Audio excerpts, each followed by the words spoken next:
to the Power of One. Today I'm going to be speaking with Staff Inspector Ransom. He is over the Philadelphia Police Department. And today, hopefully, I am hoping that he will be able to answer some of your questions for those co-homicide survivors who has lost a loved one to gun violence. Welcome to the show. Thank you. Thank you for having me. You're welcome. Staff Inspector, please tell the viewers a little bit about your history with the Philadelphia Police Department. Okay. Well, I've had 28 years of service. I came in 1995.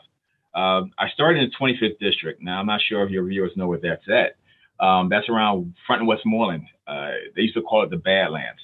I was a footbeat at Masher and Cambria. At the time, it was heavy in drugs. So that's where I was assigned. That's where I walked my footbeat. In 2007, I got promoted to sergeant. I went to the 1st District, then ultimately to South Detectives as a sergeant. I did a stint in internal affairs as a sergeant and a lieutenant. And when I was in lieutenant in internal affairs, I did the anti-corruption team. So basically what we did was when there was an allegation of corruption with an officer, we actually put the officer in a situation to find out if in fact it was true. And unfortunately, sometimes we made arrests of officers, but it was necessary to have that type of oversight. I got promoted to captain, went to the 35th in 2017, went to East Detectives in 2019. I got promoted again to Staff Inspector of Police Radio Communications, and now Staff Inspector of Homicide Unit. And we met when you had, I guess, the best promotion or the best job out of all of them when you were at the 35th. You know, Northwest is my love, and I am so glad that we connected. You are an awesome individual. Thank you. I must say, I know a lot of that is because of your beautiful wife. I must agree. Thank you. All right. So, Staff Inspector, you're over the homicide unit now, and I know this task is heavy. How many homicide detectives are in the unit, and approximately how many cases do they carry? How are they assigned? Are they overloaded? Well, I'm not really allowed to give the exact numbers, but I'll say we have somewhere around 75 detectives.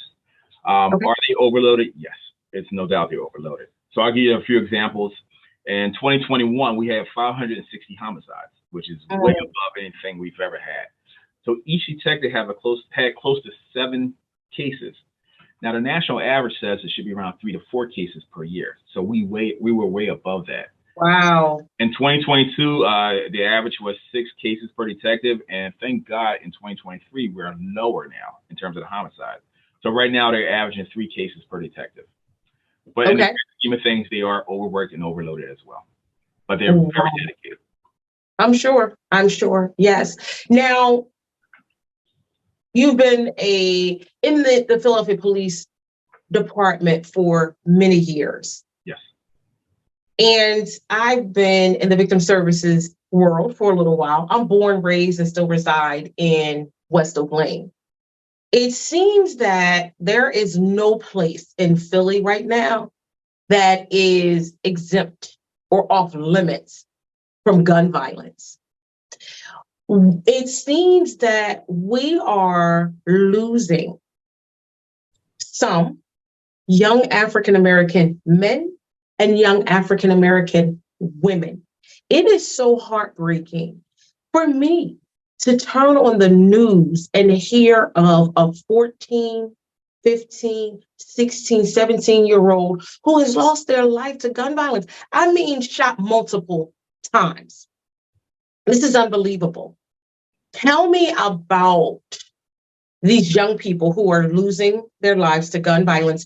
And we'll speak about gun violence as a whole in the city of Philadelphia. I never found that it was one reason why it was occurring. It's just so many different reasons. Can you validate what I just said? And does that make it harder to possibly one day end gun violence? Well, I don't know if we're going to make it doesn't make it harder to end gun violence, but what I will say is You are on point. They are younger and younger. And unfortunately, a lot of children we are dealing with, or the parents thereof, these children don't believe they're going to make it past 25 years old. So they're living for the day. I mean, literally the day. And what we found out is when we do have young individuals shot and killed, there's also that possibility, or a very big possibility, there's going to be retaliation. So there's going to be another young individual that's going to ultimately lose their life or at least get shot. What we found out, a lot of it has to do with social media. There's a lot of social media beefs back and forth. This is the generation that deals with social media. Everything's fast. They want it like this. And this is what how they communicate. So if there's a beef between you and I in a different location, guess what? They bring it to a head through gun violence. We have a lot of gang activity in the city of Philadelphia as well. We are a city made up of neighborhoods. As you know, you're from the Northwest, I'm from North Philly. Our neighborhoods are strong, but unfortunately, those neighborhoods tend to beef with other neighborhoods, and these young people tend to carry out that kind of gun violence or that kind of violence in general. And then again, we also have the drug activity as well. Drug sales are big, and that also adds to the gun violence. How do we stop it? It's a very difficult challenge. I think it can be done, but it's going to take a lot of work, a lot of social services as well, and to get to these individuals, these people, to try to make that change. So it's definitely an uphill battle, but it can be one that we can win. Okay. And again, all homicides are heartbreaking. Sure. It's even more heartbreaking when you have an innocent bystander walking down the street, or that mother who was sitting on the porch with her baby and she was shot multiple times and that baby was shot multiple times.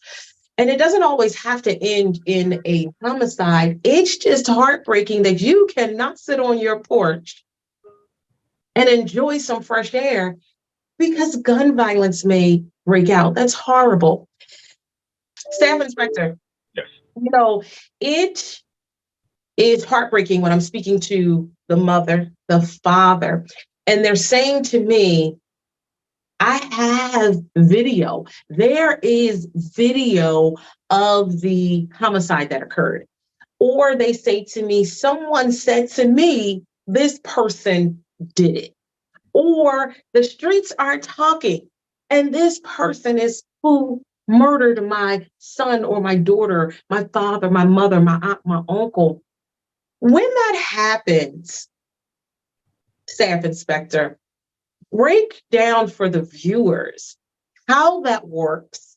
Mm-hmm. Break down for the viewers how important it is to have accurate information, because when it goes to court or when it actually is presented to the district attorney's office after that arrest is made, you want all of those charges to stick. So there are times when family members are like, nothing's being done, but I told you who did it. Right. So there's a lot of things that go on in the background. So one thing we encourage is tips. Give us that information, no matter how slight it may be, and we will work on it from there. But you have to understand, just because you tell us who you think did it, it's up to us to prove it. And that proof has different levels of proof it has to go through. We have a district attorney assigned to us, to the homicide unit. They review all the cases, and our cases have to be strong enough for them to even issue an arrest warrant on an individual who you thought may have done it. Again, it's not what we know, it's what we can actually prove. One of the things I like to tell the family members it takes time. It takes time. I understand you lost your loved one. I lost a loved one as well to gun violence or to violence. And I understand it's a process that it goes through, and it may take a year to get it done. But one thing we do at the homicide unit is we do not stop. We follow up on every single tip. So keep those tips coming in. In terms of the process, you give us a name. What happens is we vet that name out through our system, through our inquiries, whether it's through the court system. We also pull video. We find out at the time frame when this happened, if that individual or individuals in the area during the time of the homicide. And we pull all that stuff together and we present it to the ADA who was assigned to us. And then based on the evidence and based on eyewitnesses and identification of the suspect, then and only then can we get an arrest warrant. Okay. There are times when co-homicide survivors may have difficulty in reaching their assigned detective. Some may work last out.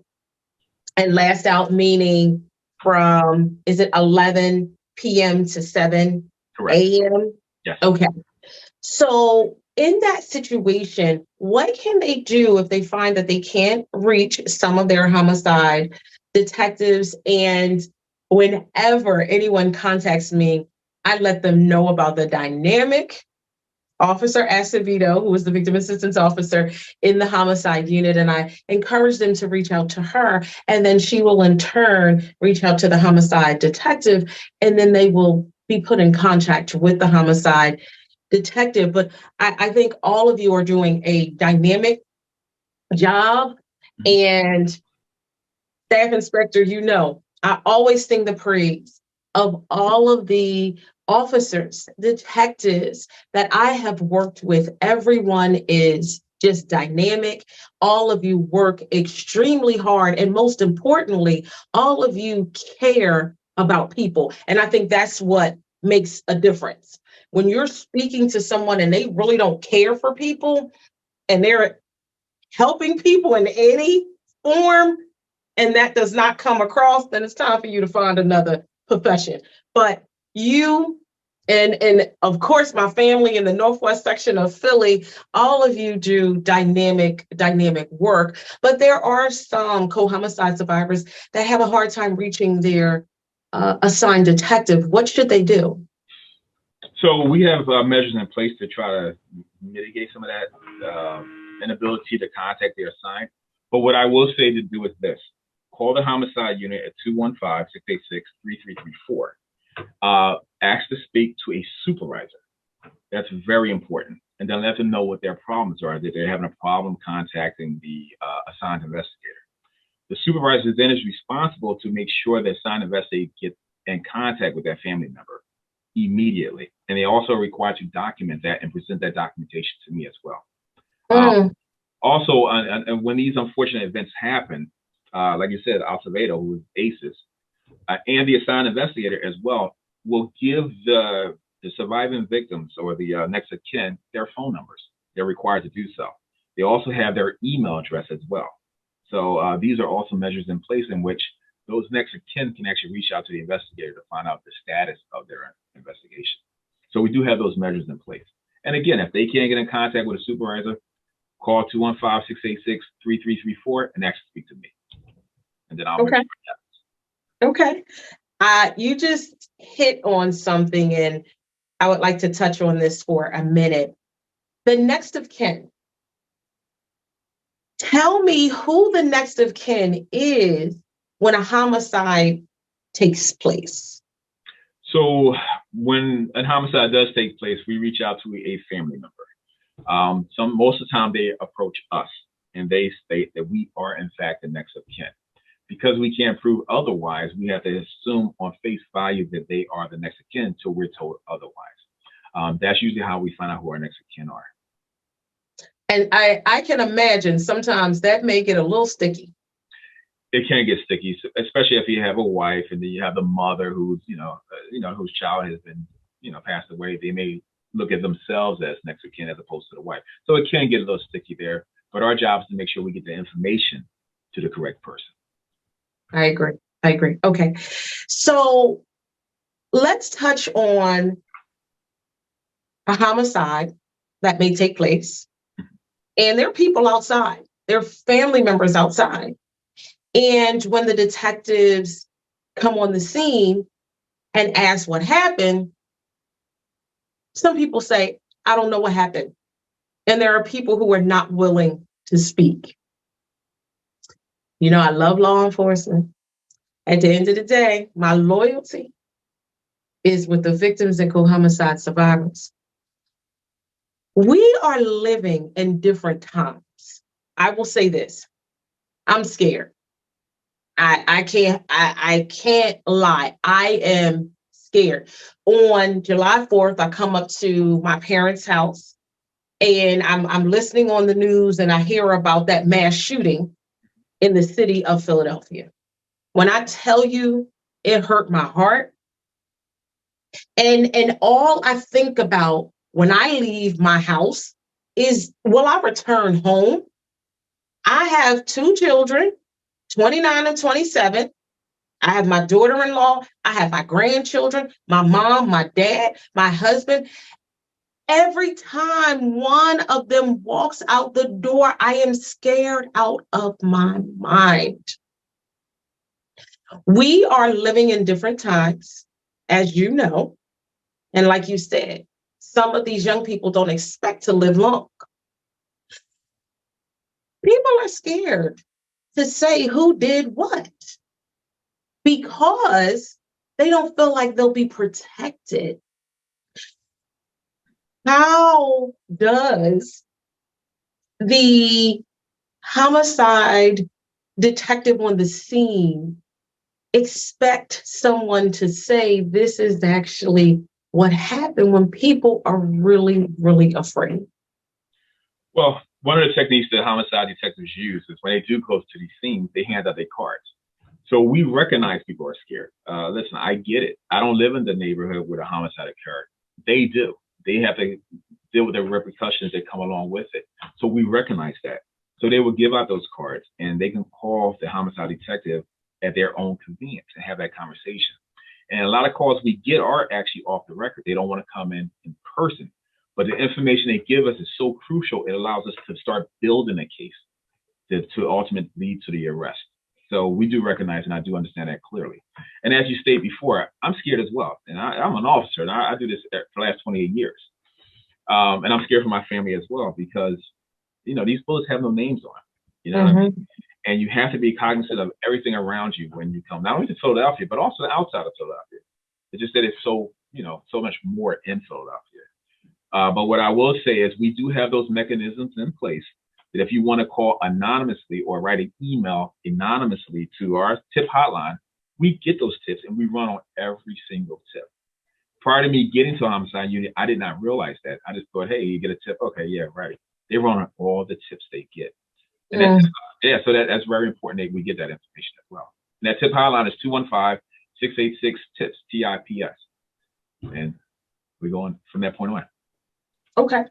With the homicide detectives, how long are they usually with the family after an arrest is made? Are they required to go to court to testify? And is their job pretty much over when an arrest is made? Their job is not over. They have to do a lot of case prep. They talk to the ADAs and make sure the case is going to be properly handled. And yes, they go to court and they testify until the court case is done. It can be a long process. What I found out is a lot of these cases are 1, 2, 3 weeks long. That's how big, how intricate these cases are. And they're required to be there for every single moment of that case, as long as the district attorney needs them. And that's you got the preliminary hearing side, which is the beginning stages. And then if it goes to trial, then they go to trial also. Correct. So it's very overwhelming. I'll tell you now, when you sometimes don't get that response back from the detectives, it's because a lot of times they're in court as well. A lot of these detectives don't even go on vacation during the summer because they have so much court and they're so passionate about their work, and they realize if they don't testify in court, there's a chance that the suspect may get off as well. So their job's serious, and they go through their jobs. And all of the years that you have been in the police department, because even when you were in the districts, you still had to deal with homicides. Are we living in a time now, say this year or last year, the year before, where the homicides have changed, should I say, from 10 to 15 years ago? Well, now we've seen a lot more females getting shot and killed. I'm not sure if it's because they're associated with individuals who are part of the game, for lack of a better word, but we see a lot more females get killed. And again, the juveniles as well. I'll give an example. This year alone, under the age of 18, we have 26 children under the age of 18 that's been killed. Between the ages of 18 and 34, we have 120. That's a pretty big number there. So it's changed. It's definitely changed. And Well, I don't know about you, but I'm 21. I've turned 21 a couple of times, I but understand. okay, so I'm 21, and I remember coming up, women and children were off limits. Like Correct. if somebody had beef with somebody else and they saw them walking down the street with their lady, Correct. they like, I'll see you another time. Or if their children was there, there was no question. There was no altercation at that time. Things have changed so much. Now, you said there's a lot of gang activity in the city of Philadelphia. Gangs have changed too, because it used to be neighborhoods, right? Correct. And it's not neighborhoods anymore. Well, it's still neighborhood gangs, just that they got a lot younger. The young people have been influenced by the older generation, and now they're taking up the mantle from the older generation. So now they do what the older generation used to do. They just got younger, that's all. Okay, so wait a minute. Still old school. Still old school. Now, back in the day, well, I don't know. I can't say, I'm not going to speak about the gangs back in the day. Maybe you can. But the drug dealers back in the day, we didn't condone what they were doing, but they didn't wreak havoc on the neighborhood. They were respectful to the elders. And you know what I mean? Correct me if I'm wrong, but that was the people who were selling street narcotics. The gangs, I'm not sure, like back in the day, was it the same as it is today? Well, it was probably different. So you got to understand, back in the day, if we use that term, the neighborhoods were made up differently. There were homeowners back in the day. Now there's a lot of renters that come in. So sometimes those renters don't have the same responsibility or accountability to the neighborhood, because they can come in one day and move out the next day. So the whole neighborhood has changed as well. So when you had Miss Mary down the street constantly looking, making sure her neighborhood is safe, you don't have that anymore. These gangs have moved in, and now they've taken over the whole block because, hey, listen, I can move out the next day. I don't care what goes on up the street anymore. Right. So the neighborhoods have changed. So. That's horrible. And I want to go back real quick to social media. Yeah. And I don't know this, but I've had a grandfather whose grandson was murdered, and his grandson was murdered right in front of his house. And it just so happens that this 16-year-old has a twin sister, and he was murdered right in front of her. They were coming home one day, and the grandfather was just, it turned his life and his wife's life upside down. And again, the streets talk, and you hear things, and these families hear things. Shortly after his 16-year-old grandson was murdered, there was a rap song about it. Tell me about that. And like you said, the social media, everything, it has changed, and 9 times out of 10, another life will probably be lost because his life was lost. But the social media, what's going on in social media? I know co-homicide survivors would like to know, okay, well, this person just rapped about killing my loved one. Can a homicide detective take that information and do something with it? Of course. So one of the things we do is we do social media dives as well. We pretty much know all the gangs in the area, and that's one of our go-to. So back in our day, we would communicate through phones, maybe through emails, through pagers, whatever the case we had. Yeah, your beeper. Yeah, beeper, right. So this is the way they communicate now, through Instagram, through Facebook and stuff of that nature. And they do a lot of taunting that way as well.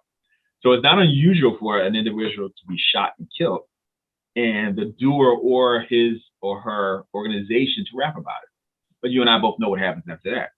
The victim side then says, okay, you rapping, beefing about killing my young guy, so we're going to come back at you. So that's why we get a lot of retaliation. And once we find those social media pages, then we put measures in place to try to at least, to minimize the possibilities of retaliation. But an arrest can't be made based on that song. No, it cannot, but it can lead us in the right direction. Okay. I thank you so much. And I don't know whether you have a message for all of those loved ones who has lost one of their loved ones to gun violence in the city of Philadelphia. Well, the message would be is this. It's easy for me to say, but please just be patient.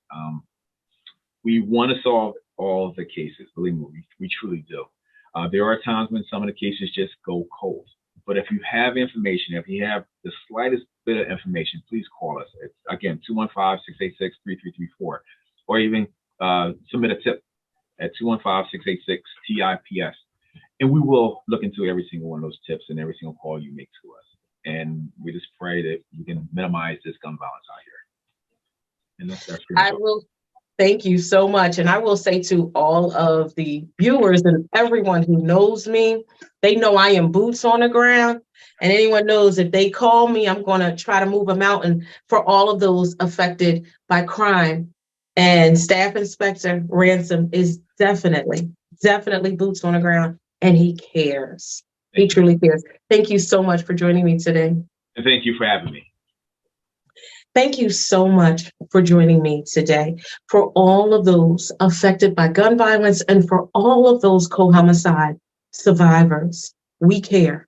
We truly, truly care. And if you are in need of help, you can still contact me at 267-808-0350, and I will do my best to help you, provide resources for you, and put you in contact with whoever you need to be in contact with. I truly understand the power of one starts with me. Peace and love.